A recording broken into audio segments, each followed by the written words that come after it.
on Sekulow. Iran elects a mass murderer as their next president, while the Biden team continues their negotiations to re-enter a nuclear deal with this new Iranian regime. We'll talk about that today on Sekulow. Live from Washington, D.C., Sekulow Live. This weekend, Iran chose a new president, Ebrahim Raisi. Of all the people that Khamenei could have chosen, he chose the hangman of Tehran, the man infamous among Iranians and across the world for leading the death committees, which executed thousands of innocent Iranian citizens throughout the years. Phone lines are open for your questions right now. Call 1-800-684-3110. Ebrahim Raisi is a cleric and senior judge close to Iran's supreme leader. He's under sanction currently by the U.S. for alleged human rights abuses, including his role in the lethal crackdown on protesters in 2009. And now, your host, Jordan Sekulow. So you heard that right in the opening, and you heard from Israel's new Prime Minister, Naftali Bennett, this view of this new Iranian president and the way it works there. He was elected over the weekend. Now he would be inaugurated and would take office in August. This is while the nuclear talks are ongoing. These candidates in Iran are handpicked and approved by the Ayatollah, so you don't get to just choose to run for office there. And they made it where this is one of the lowest turnouts ever in Iranian politics because there was so lack of any choice in this election. This individual is also someone who many inside Iran see as a possible successor to the current Ayatollah. So this would put him on the next path as well, potentially to fill that role as there's an aging Ayatollah who is 82 years old. But you heard of that opening. Literally, Iran has elected by placing this individual on the ballot. The other choices were like the head of the one of the divisions of the Iranian Revolutionary Guard Corps and someone else, and none of them were really running. I mean, it wasn't competitive. But this is someone who, again, you heard the word death commissions in the openings. Or I could call it what we'd call it something like a death squad. And what he did after the Iranian Revolution, and then things settled down after the Iran-Iraq War, he went in. It was controversial even amongst the Iranian revolutionaries at the time. There were clerics who strongly disagreed with him and this role he was put in. But he went in and basically began running these extrajudicial killing campaigns against nonviolent offenders who were seen as opposed to the Iranian Revolution. So literally, we're talking about thousands upon thousands of people didn't get a trial. Some were thrown off cliffs, pregnant women being tortured, but thousands who were killed. And these are nonviolent offenders. These weren't people who took up arms against the Iranian Revolution. They just weren't necessarily supportive of it. So it was controversial at the time. He has been sanctioned for the last 2 years. So now you have, think about this, the new president of Iran that the U.S. administration is currently in talks with in Vienna to set up a nuclear deal and re-enter that nuclear deal. The new president is someone who is sanctioned by the U.S. on his own. Someone who murdered thousands of his own people. And when you can do that to your own people, realize the radicalism that would be coming, and it is coming, at an international level. And this is the type of president the regime in Iran decided, you know what, the Biden team, they want so bad back in this deal, we can put one of the guys we really trust in. The guy who ran the death squads for us back in the 80s. Let's put him in charge and see if the Americans continue to beg to re-enter this nuclear deal, which, by the way, he's spoken about that as well. We'll talk about that. Our team's with us. Rick Grenell will be joining us as well. If you want to talk to us on air, 1-800-684-3110. You'd have to be a lunatic yourself to get into negotiations with a lunatic like this. 1-800-684-3110. That's 1-800-684-3110. We'll be right back.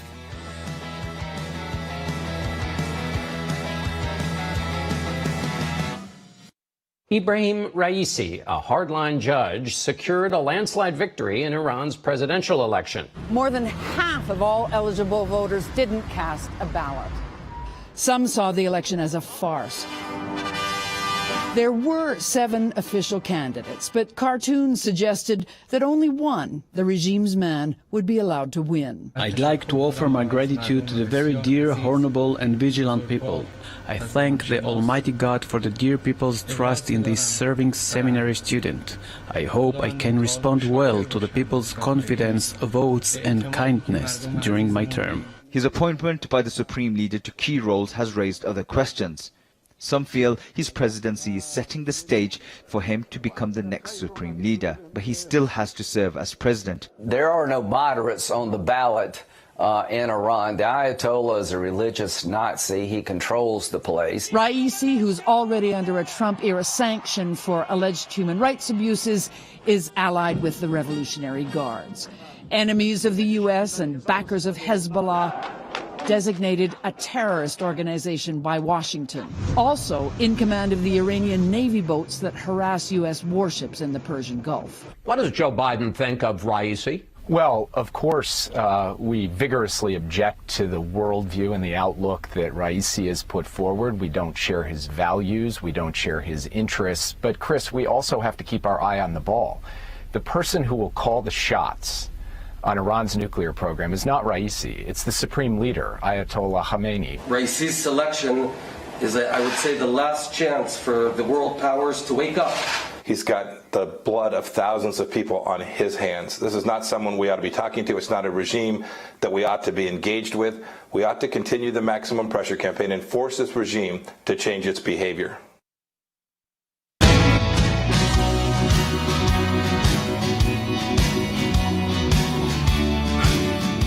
I want you all to understand for a minute here, and we'll play Jake Sullivan too, because he was asked about it. This was the architect of the JCPOA under the Obama administration. He's back under the Biden administration, still pushing for this Iranian nuclear deal, even with Iran's choice and the regime's choice of putting forward who will become the next president in August. The election has been held. A person who has led what translates from Farsi as a death commission. But I think to better understand it, just think death squad. So after the Iran-Iraq war, which distracted the revolution in Iran, right after the revolution, when things started to stabilize inside Iran, he came in and was appointed to basically, and this was controversial even amongst the radicals in the Islamic Revolution. There were many who opposed this idea, but that he went around carrying out extrajudicial, so no trial, killings of regime opponents who may have been imprisoned, some who weren't, thousands upon thousands of Iranians who were non-violent opponents of the Iranian Revolution. So these were people, again, who were in there maybe for peacefully protesting or just not supporting the overthrow of the Shah in Iran. And this was someone who was tasked with and carried out the murder of those thousands of people.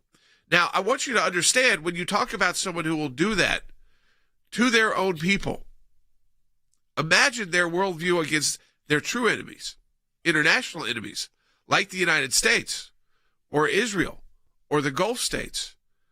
And I'm sure they are laughing in their own sick way that the U.S. officials are still begging, and this is where I get nervous about the Biden team. And Wes, you've got a new piece up, Dangers and Challenges of Reviving the Iranian Nuclear Deal Exposed. But what I'm concerned about right now, Wes, is that they will try to get this deal done before he technically takes the oath of office in August, because we did the FOIA where they tried to cover up that they were people like Jake Sullivan were negotiating with Ahmadinejad. It's like history repeating itself once again. They didn't like the optics of that, so they tried to cover that up. Right. This one they can't change, but they could try to say, well, we did it before he was in charge. Yeah, exactly. Optics apparently are more important to this team than reality, the stark reality of who Iran is and what's going on the ground. And as you mentioned, Jake Sullivan is one of the architects of the original JCPOA, which is not just a flawed agreement, it is a dangerous agreement. And he said over the weekend, he actually said this, again, don't confuse them with reality and facts. He said the Trump policy of extreme sanctions on Iran will only increase the chances of Iran getting a nuclear weapon. How in the world does he come up with that kind of logic? He also believes, and he said this too, that if we will go ahead and agree to the JCPOA, pretty much what they're doing in Vienna, Jordan, it's the same thing as what happened in 2015. They're not making any changes. The real difference will be whether or not we will cave and lift sanctions on Iran. But he actually said that if we agree to it as it is and we lift the sanctions, we can go back to it at a later date and strengthen it. Again, this is a dangerous naivete. It's going on in the name of the United States.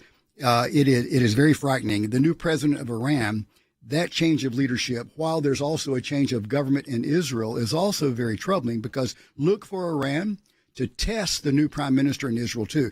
There's a lot of violence potentially flaring on the horizon, and the Biden team in Vienna and in Washington, D.C.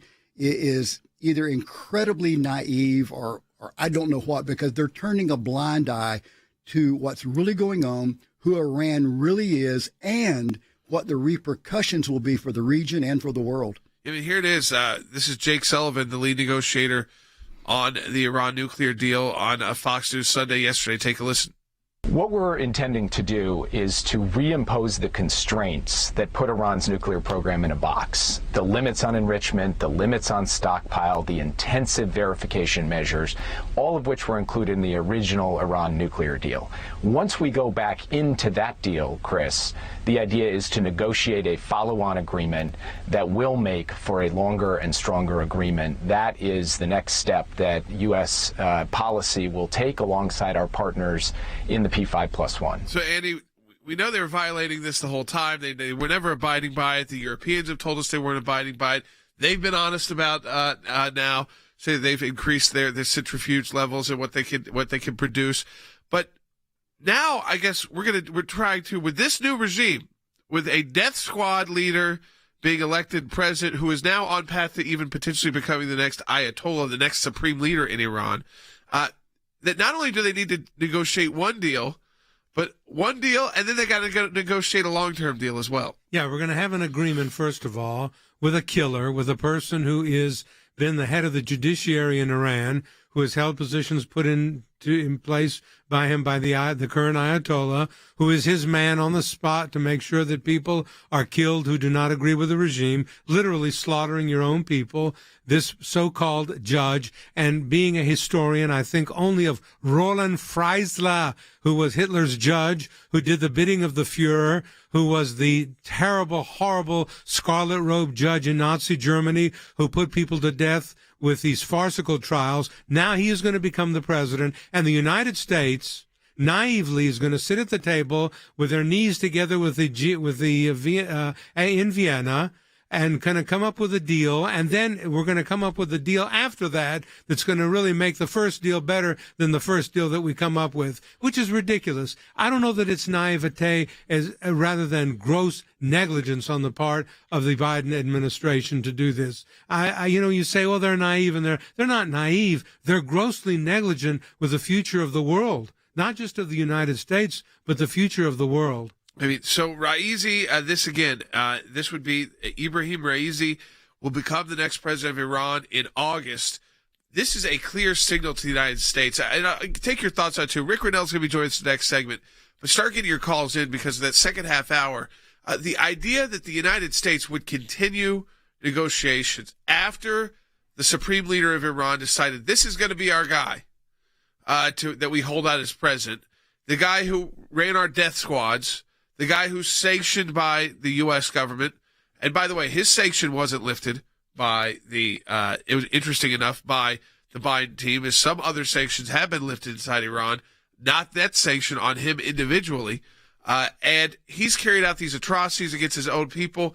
He's been known as a leader of death commissions or death squads. He's a mass murderer who Amnesty International, I don't agree with everything they put forward, believes he should be prosecuted for crimes against humanity for what he did to the Iranian people in the 1980s. You know We've talked about their judicial system before, their court system before. It is dangerous. It is a dangerous place to be in, whether you are a foreign national or an Iranian national. But I want you to understand that Zarif, remember, Mr. Foreign Minister of Iran, he's a friendly face. He's the one we're supposed to trust. He's the one negotiating the nuclear deal. He is just a face, by the way. He's a powerless figure who plays the West and uses Twitter and places like that. This is what he had to say about Raisi. Take a listen. Mr. Raisi is the president of all Iranians. We have a president who is elected, who is a reasonable man. I have worked with him for 30 years. I know him pretty well. He's a decent man. He's a reasonable man. Decent and reasonable. I think people like Zarif realize they're on the way out. Yeah, I think so too. And here's what's going on. As the U.S. is meeting in Vienna, and as they are likely going to lift sanctions on Iran, and by the way, this new president is individually sanctioned, and so look for the United States to lift sanctions on him too. But as they're considering re-entering this agreement and lifting sanctions on Iran and its leaders and their energy sector, here's what also is going on in the background. As we know, Iran is now enriching uranium at 60% levels. And what we discovered with satellite imagery just in the last 2 weeks is that in Iran, they have discovered that on a particular nuclear site, that Iran is now working on shockwave generators. This is the necessary device to miniaturize nuclear weapons so that you can place them on the head of ballistic missiles. We actually know now they're also doing that in addition to enriching uranium, and their new president says ballistic missiles will not be on the negotiating table. All of this is going on. And the head of the IAEA in Vienna, who's not a conservative kind of guy, he said this over the weekend. We have a country, speaking of Iran, that has a very developed and ambitious nuclear program, which is enriching at very high levels, enriching uranium at very high levels, very close to weapons grade. This is what is going on while we consider lifting sanctions and re-signing the agreement. Yeah, I mean, Kid on YouTube wrote it, how concerned should Israel be with this election along with the rest of the region? Immediately, the new prime minister in Israel, Naftali Bennett, came out condemning this, but also drawing the world's attention to who this individual is. And those kind of words coming from the leader of the Jewish state, when you talk about death squads and death commissions, you are bringing back the idea of the Nazi regime, the Nazis, and the same kind of idea that turning on their own citizens. And if you can kill thousands of your own citizens that way, how dangerous are you at the world stage when you can turn on your own people that way? And you were tasked. They said, let him be the guy who kills the people. He'll do the dirty work for us. We come back.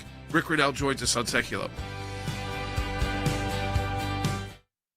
Tensions are heightened in the Middle East. Iran shooting off its own missiles in a drill in the country's desert capable of hitting U.S. bases in the region. The president has said that if Tehran resumes strict compliance with the 2015 nuclear agreement, the U.S. would rejoin as a starting point for future negotiations. This is a Biden administration that is saying, Iran, we're going to lift economic sanctions. We're going to rejoin the nuclear deal. So you would think if they thought that the Biden administration approach was the correct approach, rushed right back into the failed Iran nuclear deal, and Iran will suddenly be nice. And yet it's the opposite. Iran also informed the UN it would begin enriching uranium to 20% at its Fordo facility. That puts Iran one step away from creating weapons-grade uranium. The Iranians are desperate, but they know how to negotiate from a position of strength, and that's exactly what they're doing. The Biden team will build up consensus as an amazing initiative and an amazing word. But consensus at the UN means that you have 15 members of the UN Security Council agreeing to a statement or a policy position. This is really dangerous for America. You can't just jump back into the JCPOA. We have to look at every legal option to defend our own interests. The real danger of Biden, I think, is the international level. Yep. Because that's where he has the most power to act, where Congress can't step in. America first, the things that we have seen like that, I fear, and I'm very apprehensive as to whether this administration coming in is going to be able to continue that legacy. And now we're going to take all these steps back with the same retread bureaucrats that are going to go with their anti-Israel policies to the United Nations. And we're going to have to fight like crazy This is why your support of the American Center for Law and Justice and our offices around the globe is so essential right now.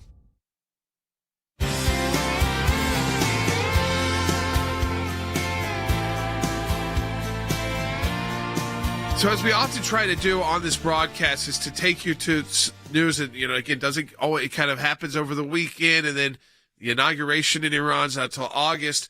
But we've got to talk to you directly about who this new Iranian leader is. Who is Ebrahim Raisi? That the Biden team is not putting everything on hold right now. And they didn't go out on the Sunday shows and say, you know what? Maybe we've got to first deal with him because since we've sanctioned him and we kept those sanctions on him and they were put on by the Trump administration, but the Biden administration has not yet lifted those sanctions.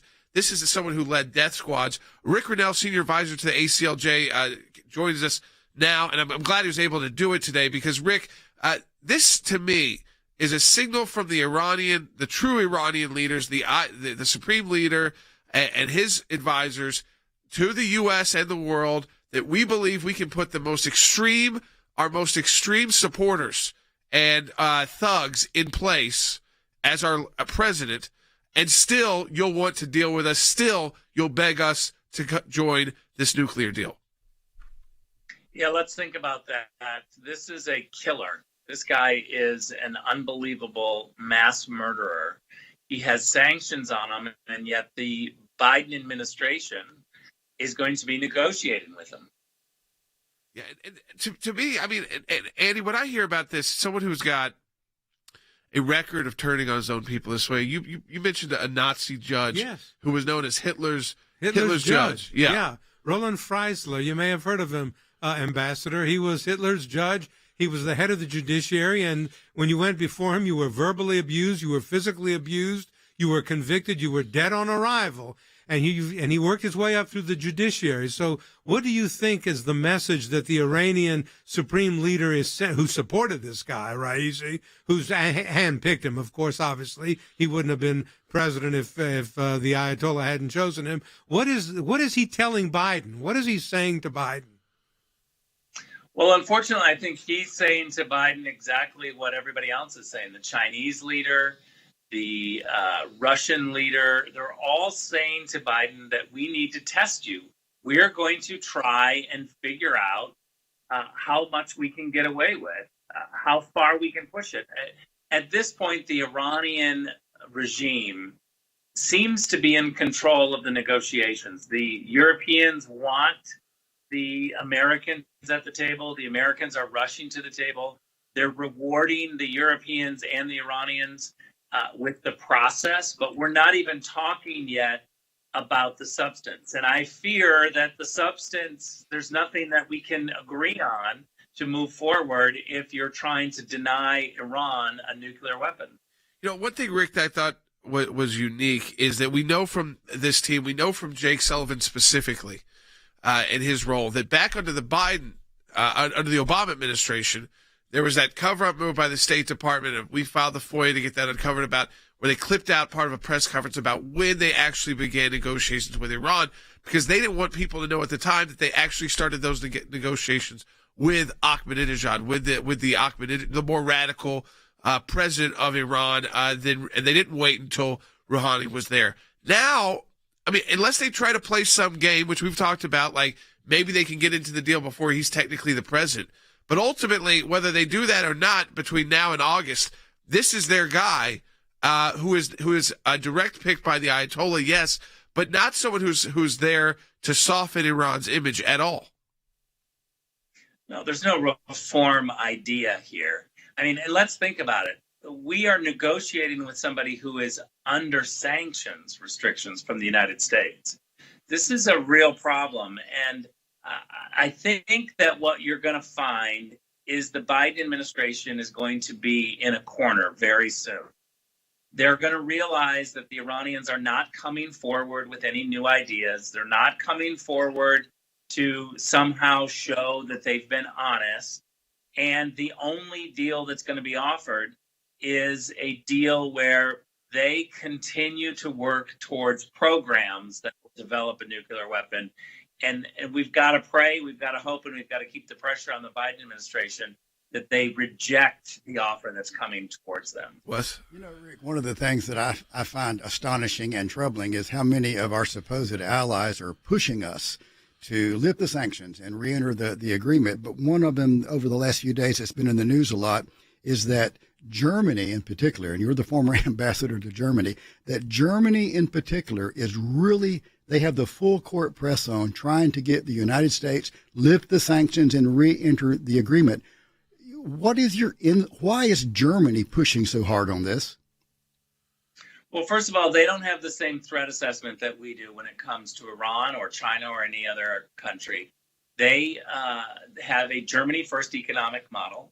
They have a large economy with a huge surplus, and they maximize making sure that they get trade. They want to trade with Iran. They want to open up their economy. It's not too much to say that they would rather have trade than take a firm stance on human rights. That's the reality of today's Germany. So, final question, Rick, just for you on this. I mean, with this move by Iran, it's not like anyone is winning since the revolution there in '79 that isn't kind of handpicked. But certainly they knew what this would do, that a pick like this would do to our allies in the Gulf, to Israel, and the United States. I mean, it also gives a lot of ammo to those opposed to the nuclear deal. Now, Biden team wants to go full forward with this, but this is a new criticism point of what are you thinking of dealing with this regime. But it goes to, Jordan, it goes to the fact we've talked about this before, is that the Biden administration is determined to have consensus with the Europeans, which means the Europeans get to decide what our policy is together. We, the United States, are somehow believing that we are going to be safer if we're with the Europeans and we have a watered down policy. And I just think that it's dangerous to think about having the Europeans and the Americans have the identical policy, because I go back to the threat assessment. The threat assessment for Europe and the United States is not the same. We are under different threats. And so if you're going to join the Western Alliance, if you're going to be with us, you've got to understand that the Western Alliance, the Transatlantic Alliance, has the Americans as a pillar, and the Americans are under a bigger threat. Rick, as always, thank you for joining us, and it's on short notice too, as Senior Advisor to the ACLJ, just to get that insight, because again, we knew this where Iran was going, but it was solidified this weekend, and now we know this is who the U.S. will be dealing with. I mean, this is again, it's the Supreme Leader runs Iran. We all understand that. No one is debating that. But it is important to see who they decide to put forward as the elected leaders. So even though that's a farce, you look and you see the difference between Ahmadinejad, who's very rough around the edges, was part of the hostage takers, was one of the hostage takers of the U.S. Embassy in Iran during the revolution in 1979. He was not schooled like an Ayatollah or a religious leader. He was more of a ground trooper. He actually criticized this election.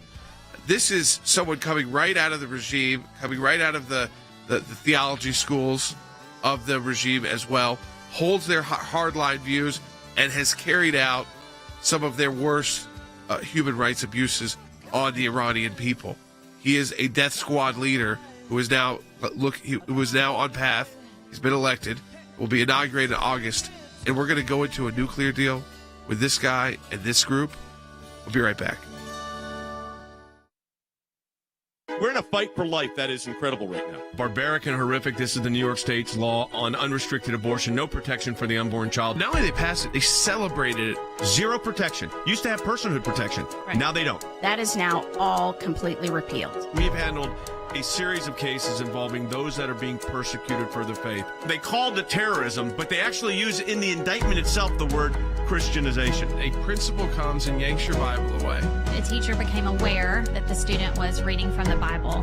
We're here standing for these kids and their families. Prohibited from meeting with other Christians during recess. We do have to fight against them when they occur, otherwise those abuses will win the day. This is a fight that you're going to have to be engaged in. It's already a long-term struggle. It is not over. We are so grateful to the people who prayed for us, and we are so grateful for ACLJ.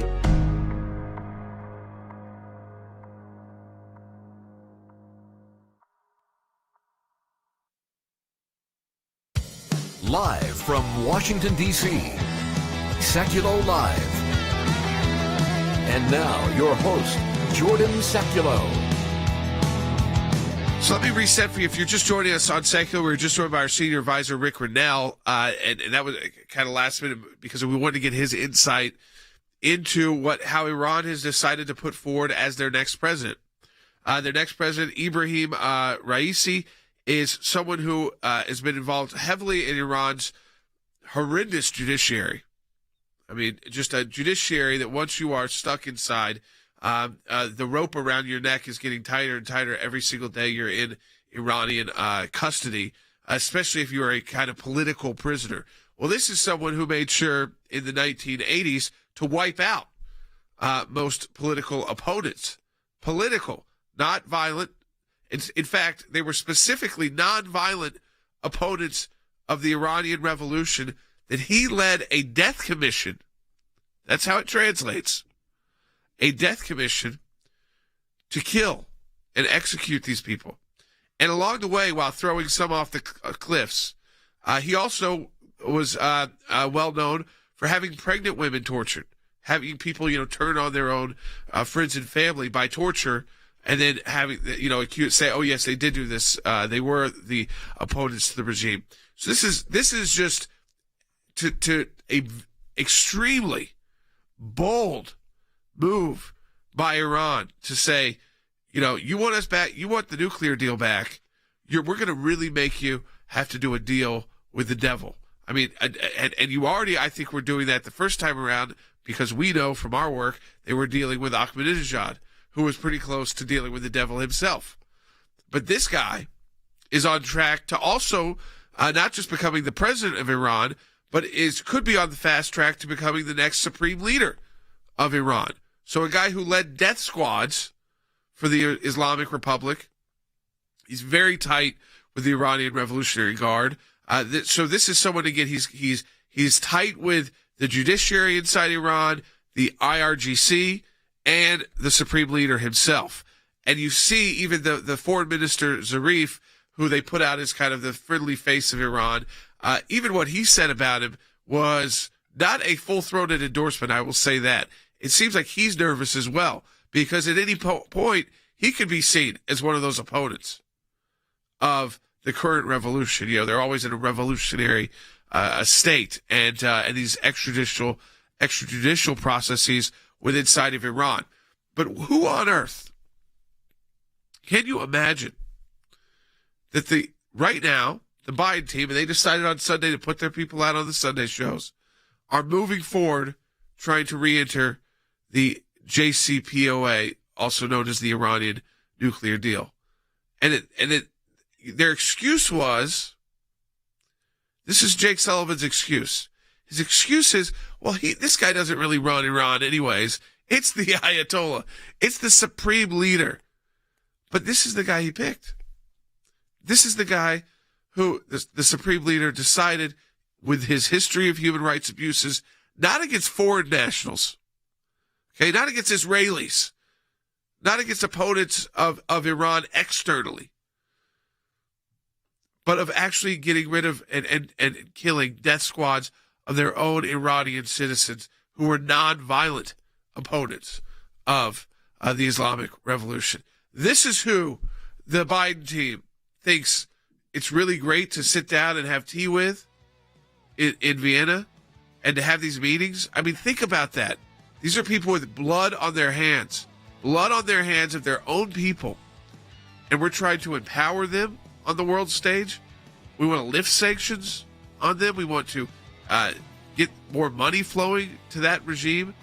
And the excuse is, well, don't worry about him because it's really the Ayatollah. See, they're all over the place. Last time around it was, we're not dealing with Ahmadinejad, it's Rouhani. That's a symbol by the Ayatollah himself that they are moving in a more mainstream position. They want to engage the world more. Well, this pick couldn't be more the opposite. This is to say, let's just see how far we can push him.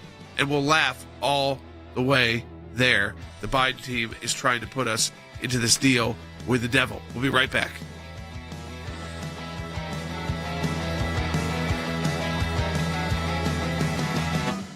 Iran's nuclear program is galloping forward. Ebrahim Raisi has been elected the new president of Iran.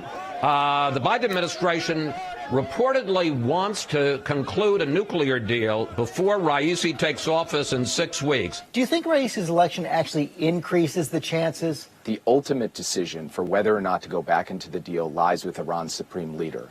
And he was the same person before this election as he is after the election. So ultimately, it lies with him. Going back into negotiations with the Ayatollah and his henchmen is insane. The Israelis hate this, right, center, left. The Arabs are scared to death. They're going to be in a nuclear arms race. If you go back into this deal with the Iranians, you're going to have a nuclear arms race in the Mideast, and you're going to put Israel in a box so they have to use military force. Diplomats say progress is being made, though no direct talks between the United States and Iran are taking place.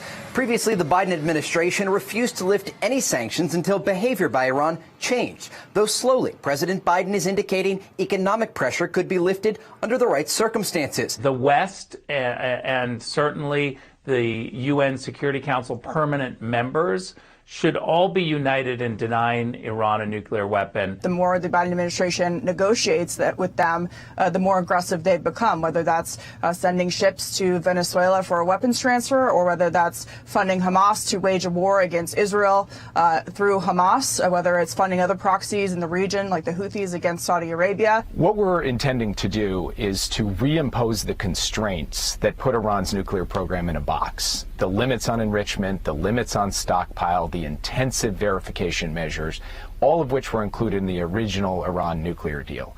Once we go back into that deal, Chris, the idea is to negotiate a follow-on agreement that will make for a longer and stronger agreement.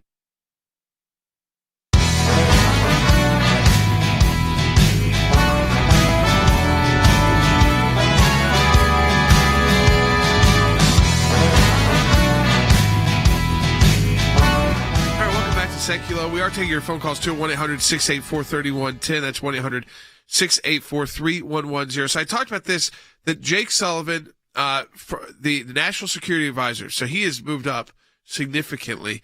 I mean, from his role initially with the Biden, Obama team now to the Biden team. So he's the National Security Advisor. So he's running the National Security Council. But he was a chief architect of the first JCPOA, the first Iranian nuclear deal, and he wants bad back into another deal. Take a listen, because first you had Lindsey Graham on, who said it was like a religious Nazi regime, and that's who we're dealing with in Iran. And Jake Sullivan even tries to use that, how Lindsey Graham described the regime, Senator Graham, as why they can continue on trying to get a deal, even though Iran has decided to put forward someone who ran death squads and death commissions against their own people. Take a listen, Byte 29.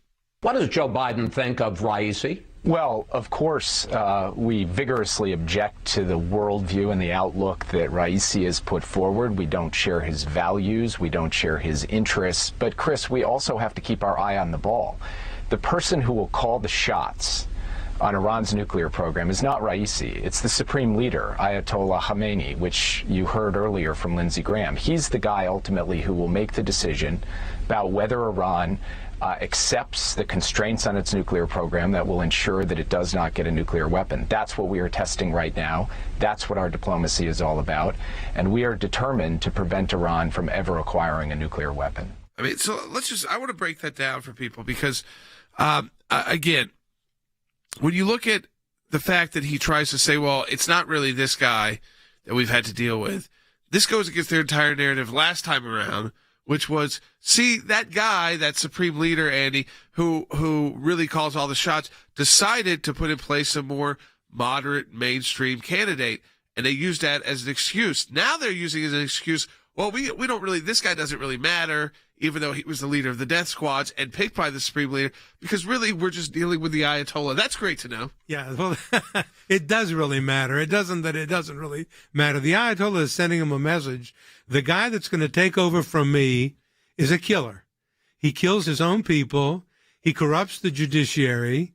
He is basically, as Lindsey Graham called him, from the Nazi mold and point of view, and we're going to put him in, and that's the message that I'm sending to you, Joe Biden. I'm telling you that right now. Listen to me very clearly. He's the guy I support. He's the guy that got 62% of the vote of those who voted. A lot of people in Iran didn't vote because they knew it was a joke to vote anyway, but he's the guy that the Ayatollah has now put in. He is the guy who is the face of Iran publicly, although we all know that the Ayatollah really controls what goes on there. But that's the message that he sends to the Biden administration and those who are negotiating and drinking tea on the Kärntnerstrasse in Vienna with him and having a great time with them, trying to suck up to the Iranians and to give them what they want, which is a nuclear bomb. And when and Wes brought up something when this guy Jake Sullivan says, and we are determined to prevent for Iran from ever acquiring a nuclear weapon. My answer to you, Mr. Sullivan, is how?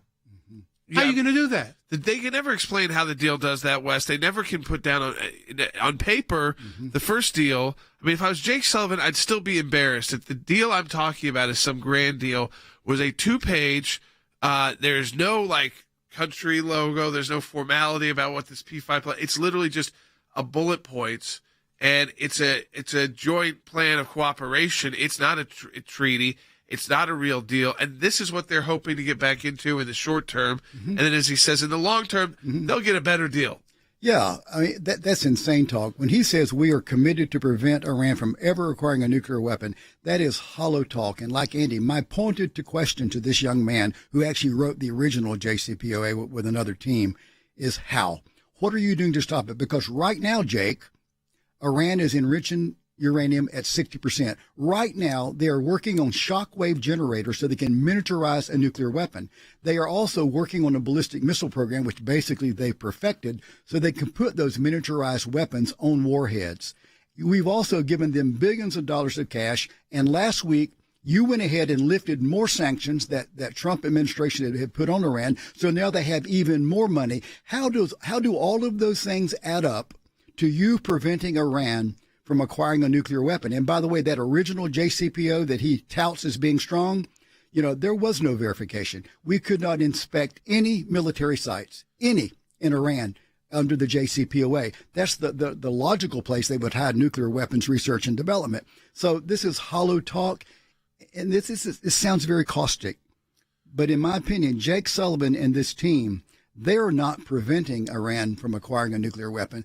They are actually facilitating Iran and eventually and really not that far off in acquiring a nuclear weapon. Yeah, we talked about it before, and really that first plan put them on a path. Okay, this is what you basically need to do to ultimately get your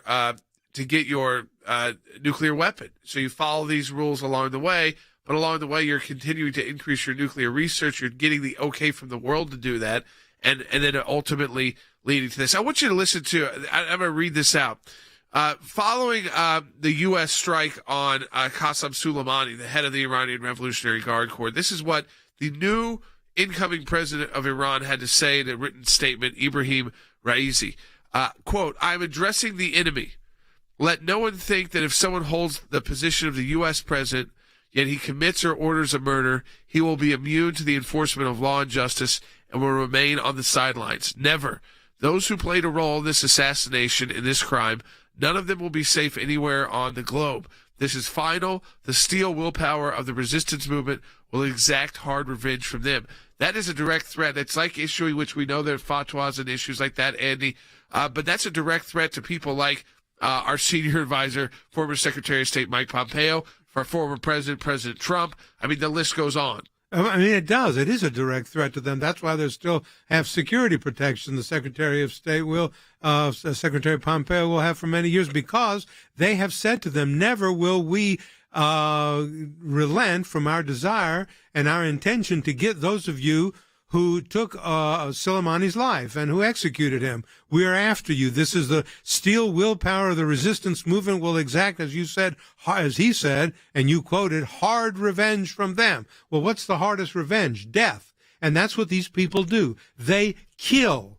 They kill. They don't simply wound. They don't simply sideline somebody. They don't neutralize. We've got to understand that we are dealing with people who are relentless killers, and that's who has been elected now president of Iran. And I want you to understand, too, listen to Israel's new prime minister, Naftali Bennett. He calls it a chance for the world to wake up, and that's what we've been saying, too. At what point do they stop trying to justify continuing these negotiations? This is not stopping them. As of today, they know about this guy. They know they have sanctions on him, and the Biden administration is still going to go in there spending your taxpayer dollars and government resources to try and get a deal with a guy who led death squads in Iran for the Ayatollah. Take a listen to the Israeli prime minister. Raisi's selection is, I would say, the last chance for the world powers to wake up before returning to the nuclear agreement and to understand who they're doing business with. These guys are murderers, mass murderers. A regime of brutal hangmen must never be allowed to have weapons of mass destruction that will enable it to not to kill thousands but millions. Israel's position will not change on this. So, I mean, there you go. And I think it's a strong statement, Wes, there from the new prime minister of Israel. But it is I think what's important there is not even the language used to describe it, which is all true. This brutal hangman, mass murder, but is that it's a last chance for the world powers, like Rick was talking about, not just the U.S., but the P5, the other P5+1 powers, to wake up to who you're dealing with. Stop just thinking about financial interests. Stop thinking about legacy items for your bio, Jake Sullivan, and realize that you're dealing with these bad individuals. Yeah, and it's not even only about human rights. It's about the peace and security of the region, of the entire world, and the United States. If we do not wake up and pull back on this, the result will be Iran will have a nuclear weapon. When that happens, Jordan, it will create a new arms race in the Middle East as well, because they will want weapons too. Meanwhile, the world's most dangerous country will possess the world's most dangerous weapon. All right, we come back. We'll take more of your comments, your thoughts. If you want to get a phone call in, do you think this should be the point where the Biden team says no? You know, Iran, you want all these concessions from us. You want back in. You want economic relief from sanctions. You can't have leaders like this. You can't put forward people like this. We're going to walk away. We're not going to beg you anymore to come to the negotiating table. We are going to walk away from the negotiating table. Give us a call. I want your thoughts. 1-800-684-3110. That's 1-800-684-3110. Be right back.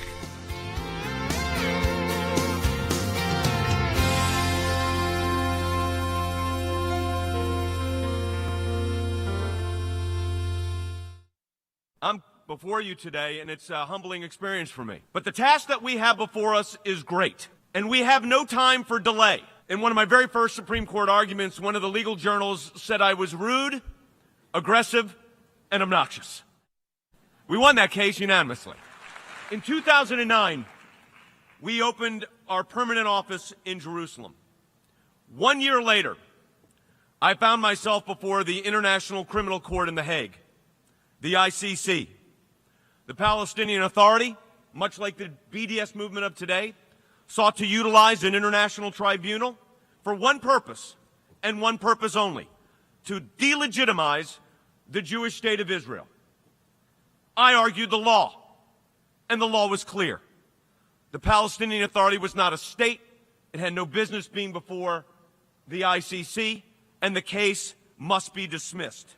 BDS is the flip side of that same coin. We call it lawfare, utilizing the legal system to delegitimize a people or a group. They cloak it in the garb of the civil rights movement. This is no civil rights movement. This is an unconstitutional and illegal advocacy taking place in the United States of America. Make no mistake, the goal is unambiguous. The intent is clear. It is to create an environment so hostile that those students of you that are here today would be afraid to say the word, I am a Zionist. I am a Jew. Never, never, on the memory of our families, should we allow that to take place, and the least in the United States of America.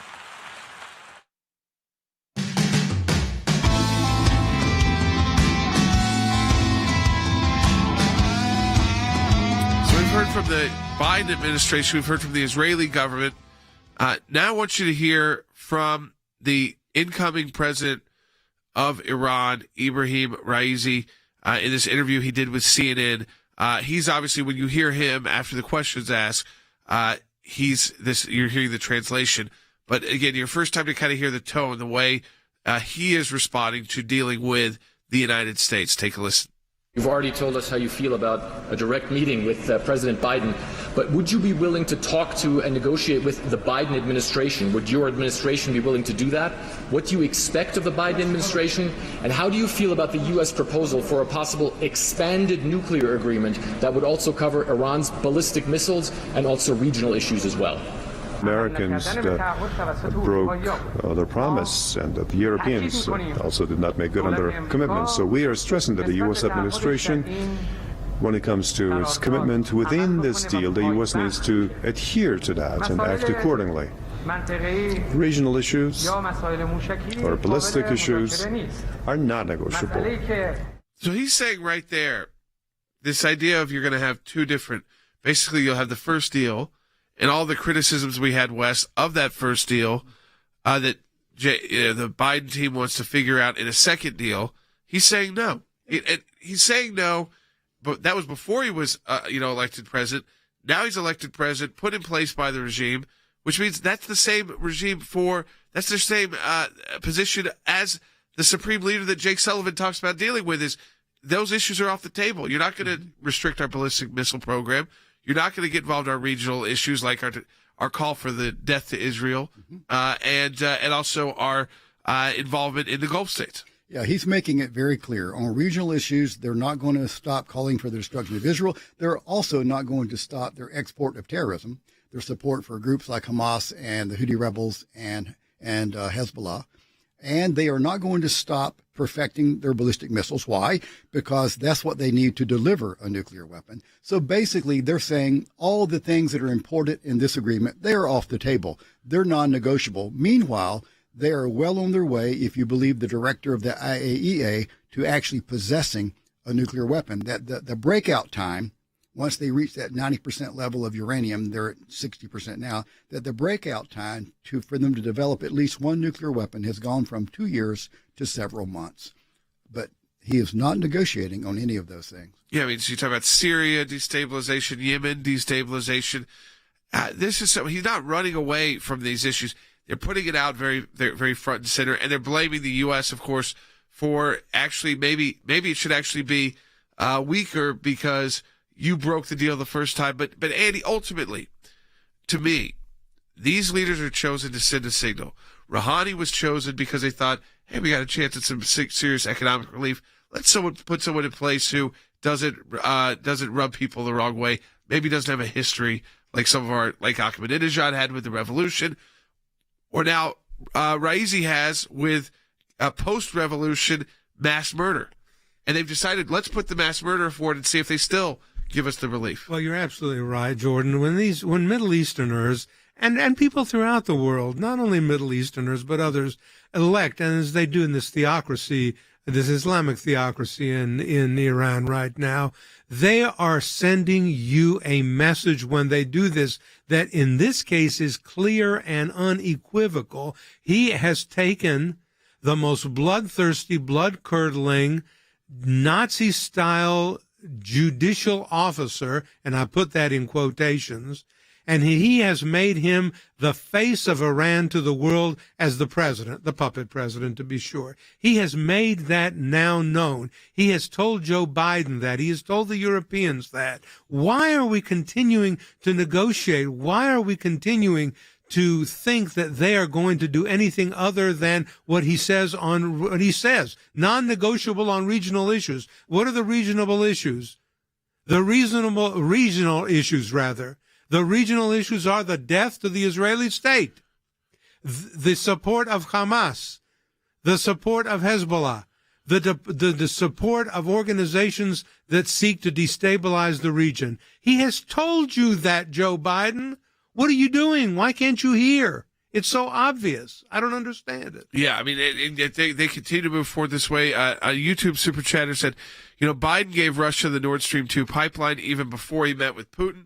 Iran now sees you can be rewarded even before you show up to negotiate. They have no reason to compromise, none. Here's the issue. These world leaders, these countries are saying, you want to even have a meeting with us? You've got to do this. I have a feeling that's where the Nord Stream 2 pipeline decision came through pre the Putin meeting.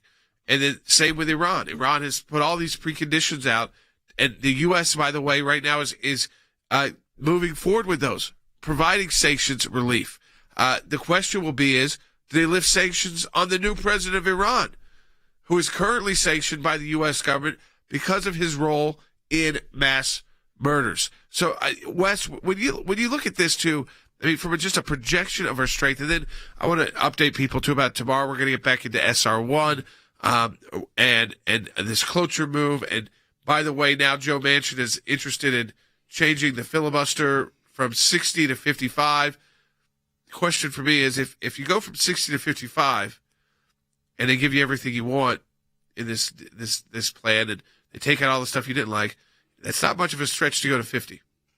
So everything we were worried about Joe Manchin coming to fruition, but we're going to get into that tomorrow. I know we spent time on that on Friday's broadcast, but there's a big vote tomorrow to see if Joe Manchin provides that 50th vote, which it looks like he will.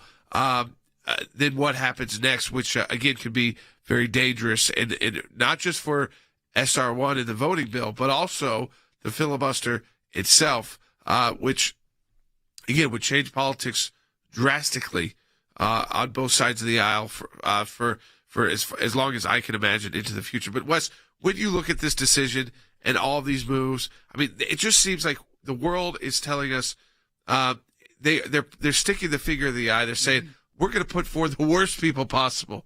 We're not going to try to hide our records at all. We're going to poison our political opponents like Putin.